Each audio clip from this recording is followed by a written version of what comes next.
12 তারিখে নির্বাচনের আগে যেভাবে অক্লান্ত পরিশ্রমের মাধ্যমে এই দলকে আপনারা জিতিয়ে আনতে সক্ষম হয়েছেন, ঠিক জিতিয়ে আনার পরেই কিন্তু কাজ শেষ হয়ে যায়নি, বরং আমাদের সেই অক্লান্ত পরিশ্রমকে এখন আবারও কন্টিনিউ করতে হবে।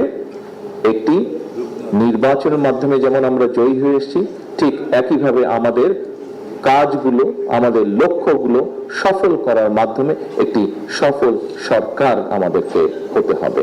একটি সফল সরকার হতে পারলেই আমরা, তাও কি জনগণের দৃষ্টিতে আমাদেরকে সফল সরকার হতে হবে। বিএনপির ইশতেহার এখন জনগণের, এই ইশতেহার বাস্তবায়ন করতে হবে, আর এই কাজে সবার সহযোগিতা চাইলেন প্রধানমন্ত্রী তারেক রহমান। রবিবার শহীদ জিয়ার শাহাদাত বার্ষিকীর আলোচনা সভায় এসব কথা বলেন তিনি। প্রধানমন্ত্রী বলেন, বিএনপি সরকারকে জনগণের দৃষ্টিতে সফল হতে হবে। নিষ্ঠা ও সততার সঙ্গে কাজ করতে নেতাকর্মীদের নির্দেশ দেন দলের চেয়ারম্যান। শহীদ রাষ্ট্রপতি জিয়াউর রহমানের ৪৫তম শাহাদাত বার্ষিকী উপলক্ষে রাজধানীর কৃষিবিদ ইনস্টিটিউটে বাংলাদেশ জাতীয়তাবাদী দল আয়োজিত আলোচনা সভায় যোগ দেন প্রধানমন্ত্রী তারেক রহমান। বক্তব্যের শুরুতে সন্তান হিসেবে পিতার অনুশাসন এবং পারিবারিক মূল্যবোধের স্মৃতিচারণ করেন তিনি। জোর দেন সামাজিক মূল্যবোধ গড়ে তোলার।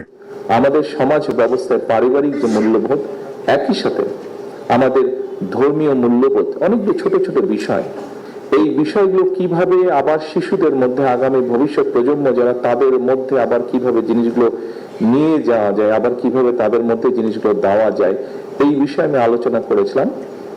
এই বিষয়ে আমরা চেষ্টা করছি কাজ করতে। শহীদ রাষ্ট্রপতি জিয়াউর রহমানের দেশ পরিচালনার যুগান্তকারী নানা কর্মসূচি তুলে ধরে প্রধানমন্ত্রী বলেন, সেই ধারাকে অনুসরণ করে দেশকে এগিয়ে নিতে কাজ করছে বর্তমান সরকার।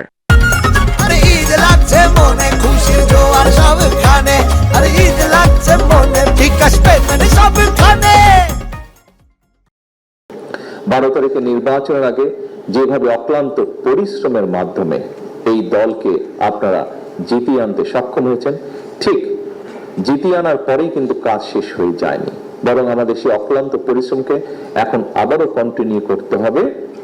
একটি নির্বাচনের মাধ্যমে যেমন আমরা জয়ী হয়ে এসেছি, ঠিক একইভাবে আমাদের কাজগুলো, আমাদের লক্ষ্যগুলো সফল করার মাধ্যমে একটি সফল সরকার আমাদেরকে হতে হবে। একটি সফল সরকার হতে পারলেই আমরা, তাও কি জনগণের দৃষ্টিতে আমাদেরকে সফল সরকার হতে হবে। বর্তমান সরকারের কাছে মানুষের প্রত্যাশা অনেক বেশি জানিয়ে প্রধানমন্ত্রী বলেন, বিগত ১৭ বছরের ক্ষতি কাটিয়ে ওঠাই এখন বড় চ্যালেঞ্জ এবং সামনে কঠিন সময় অপেক্ষা করছে। হেলা না করে প্রতিটি মুহূর্তে কাজ করে দেশকে গড়ে তোলার আহ্বান জানান সবাইকে। বাংলাদেশের মানুষের প্রত্যাশাও বাংলাদেশ জাতীয়তাবাদী দলের কাছে, যে দল শহীদ রাষ্ট্রপতি জিয়াউর রহমান গঠন করে গিয়েছিলেন, যে দলকে জনগণের ভিতরে ভিত্তি স্থাপন করেছেন দেশনেত্রী বেগম খালেদা জিয়া, সেই দলের কাছে মানুষ প্রত্যাশা করে যে আমাদের সামনে প্রথমত একটি অত্যন্ত কঠিন সময় অপেক্ষা করছে, আমাদের সামনে একই সাথে অত্যন্ত একটি গুরুত্বপূর্ণ সময় অপেক্ষা করছে। কাজেই আসুন, শহীদ জিয়া যেভাবে দেশকে গঠন করতে চেয়েছিলেন, শহীদ জিয়া যেভাবে দেশকে সামনে এগিয়ে নিয়ে যেতে চেয়েছিলেন, আমরা সে ধারাই চেষ্টা করছি দেশকে আজকে পরিচালনা করতে। ২০২৪-এর ৫ আগস্টের মতন আবারও ঐক্যবদ্ধ হয়ে ভবিষ্যৎ প্রজন্মের জন্য দেশ গড়ার কাজে সবার সহযোগিতা চান প্রধানমন্ত্রী। সামনে আমি শেয়ার করতে চাই। মারুফা রহমান, নিউজ 24, ঢাকা।